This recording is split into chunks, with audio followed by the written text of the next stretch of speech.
Hello students, हम वैदिक सभ्यता के जो प्रीवियस जो क्वेश्चंस हैं वो देखते हैं। ये सबसे पहले सुमेलित नहीं है, तो इसमें ये नहीं है क्योंकि यजुर्वेद का जो ब्राह्मण ग्रंथ है वो तैत्तरीय है, ऋग्वेद का कौशिकी है, सामवेद का अद्भुत है, अथर्ववेद का गोपद है। ये भी सुमेलित करो का ही है।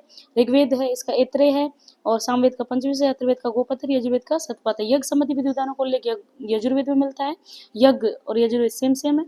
इसके अलावा ये है वेद रागो मिलाड इसका संग्रह, कौन सा जो वेद में सामवेद में है, और इसका मतलब ही इसका जो मतलब है वही संगीत ही होता है और साम का मतलब भी संगीत ही होता है। निम्नलिखित ब्राह्मण ग्रंथ में कौन सा जो ब्राह्मण ग्रंथ सामवेद का ग्रंथ नहीं है, तो ये तैत्तरीय नहीं है बल्कि षट्विंश, तांडव, अद्भुत ये सब है।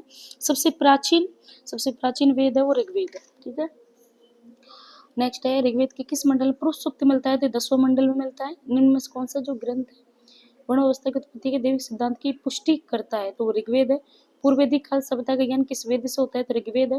वैदिक साहित्य में सभा और समिति के अलावा विदत नामक संस्था का उल्लेख आता है। कहा गया है कि स्त्री भी सभा विदत में भाग लेती थी। किस वेद में विदत का उल्लेख सबसे पहले आया है, तो विदत ऋग्वेद में। प्रजापति की पुत्रियों के नाम से सभा और समिति को जानते हैं। डॉक्टर जयसवाल के अनुसार विधाता विदत परिषद ये धार्मिक कामों से संबंधित होती थी। प्रसिद्ध गायत्री मंत्र किसमें उल्लेखित है, तो ऋग्वेद संहिता में। ऋग्वेद में आर्य का मतलब होता है श्रेष्ठ, है ना, महान, गुण, ये होता है एक मतलब। सत्य में जयते ये मुंडक उपनिषद, ये बहुत बार पूछा है ये क्वेश्चन, है ना। और न्याय दर्शन का लेखक है वो गौतम आ जाते हैं। इसके अलावा न्याय यहाँ पे भी सम्मिलित करो ही आ जाते हैं, और ये न्याय का जो लेखक है गौतम आ जाते हैं। वैशेषिक के कणाद आ जाते हैं। योग के पतंजलि है। वेदांत के शंकराचार्य है। इनमें से कौन सा वेदों का अंग है, ये क्वेश्चन थोड़ा गलत है। अंग है तो इसमें ब्राह्मण आएगा। इनमें से कौन सा वेदांत का घटक नहीं है, अलंकार नहीं है। बाकी शिक्षा व्याकरण छंद कल्पना रूप ये 6 है, इनको ध्यान रखना। व्यूरी चावल को बोलते हैं, मुंदंग मूंग को बोलते हैं, यव जौ को बोलते हैं, इक्षु गन्ना को बोलते हैं। कृष्णा को उल्लेख छंदों उपनिषद में मिलता है। सत्यकाम जावल की कथा, इसका उल्लेख भी छंदों उपनिषद में मिलता है। ये इंपॉर्टेंट है छंदों उपनिषद। ठीक है, सर्व खलिविद ब्रह्मा उद्धत है, छंदों उपनिषद में है। वैदिक काल में लोगों ने धातुओं का प्रयोग किया, उसमें से कौन सा पहला धातु तांबा है। ये सिंधु घाटी जो सभ्यता है उसमें मिला था ये तांबा, है ना, क्योंकि वैदिक सभ्यता तो वैदिक जो सभ्यता है इसको लोहयुगीन सभ्यता बोलते हैं। वैदिक में प्रचलित 16 संस्कार है, उनमें जो शिक्षा है वो 4 है। जन्म से पहले जो करते हैं सीमोंतनयन होता है। व्यास नदी का जो प्राचीन नाम विपाशा व्यास नदी को ही बोलते हैं। एशिया माइनर के बोगस को अभिलेख में निम्नांकित वैदिक देवताओं का जो उल्लेख इंद्र, मित्र, वरुण, नक्षत्र, ये क्वेश्चन इंपॉर्टेंट है, इसको अच्छे से कर लेना क्योंकि एनसीईआरटी में भी दिया हुआ है ये क्वेश्चन। राजा सुधा जिसके विषय में ऋग्वेद में वर्णन है कि उसने 10 राजाओं के युद्ध में 10 राजाओं को पराजित किया था। वो जो जन था वो किस जन से थे, वो त्रित्सु जन से थे। निम्नलिखित में से किस नदी के तट पर ऋग्वेदिक काल में 10 राज युद्ध, ये परुष्णी रावी नदी को बोलते हैं, उस पर लड़ा गया था। पूर्व यदु और भरत का वेदों का उल्लेख है जन की तरह किया गया है, जन, है ना। निम्नलिखित में से किस उपनिषद में याज्ञवल्क्य मैत्रेयी संवाद वृहदारण्यक उपनिषद में।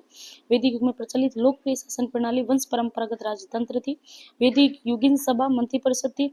ऋग्वेदिक काल का जो प्रमुख राजकीय जो पदाधिकारी था वो पुरोहित होता था, है ना। और ऋग्वेदिक काल में निष्क होता है, मूल्य होता है ना, पैसा जो भी है मूल्य, वो निष्क होता है। वेद ये प्रस्तावित करते हैं कि सारा ब्रह्मांड एक व्यवस्थित इकाई है जो एक सर्वव्यापी नियम के अंतर्गत है। इस नियम का जो नाम है वो ऋत का नियम है, उस टाइम पे ऋत का नियम, ये इंपॉर्टेंट है। इनमें उपनिषद में हम नचिकेता और यम के मध्य एक ज्ञानपूर्ण संवाद पाते हैं। इस प्रसिद्ध उपनिषद का नाम है कठोपनिषद। ठीक है, ज्यादा क्वेश्चंस नहीं रहे हैं अभी। चारों आश्रमों का जो उल्लेख सर्वप्रथम किस उपनिषद, 4 आश्रम जाबलो उपनिषद में मिलते हैं। और इनमें से कौन सा जो हिंदू आश्रम व्यवस्था की श्रेणी में नहीं आता है, वृद्धाश्रम नहीं आता है, बाकी गृहस्थ है और वानप्रस्थ है और संन्यास है, ये सब आते हैं इसमें। वैदिक संस्कृति में 5 महायज्ञों में से कौन सा एक यज्ञ गृहस्थ के द्वारा नहीं किया गया था। गृहस्थ के द्वारा जो पुत्र यज्ञ है ये नहीं होता था, पुत्रियों की इंपॉर्टेंस नहीं था, बाकी पितृ यज्ञ, भूत यज्ञ और देव यज्ञ सब होते थे।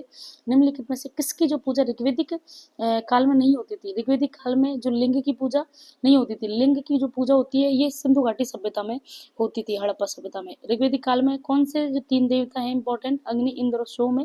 संस्कृत किस भारतीय साहित्यिक धरोहर का अर्थ गुरु के पास बैठना, उपनिषद का मतलब यही होता है कि गुरु के पास जाके बैठो, यही होता है। संस्कृत नाटकों में प्रयुक्त विदूषक शब्द किस वर्ण से संबंधित है, ब्राह्मण से है।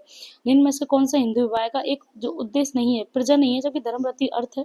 निम्नलिखित में से कौन सा वैदिक साहित्य का भाग नहीं है, भगवत गीता नहीं है, जब ब्राह्मण आरण्यक उपनिषद है। भागवत धर्म के जो प्रवर्तक हैं वो कृष्ण भगवान है ना, कृष्ण को मानते हैं। तो ये हमारे जो वैदिक सभ्यता है उसके सारे जो प्रीवियस क्वेश्चंस हैं वो हो गए हैं। धन्यवाद।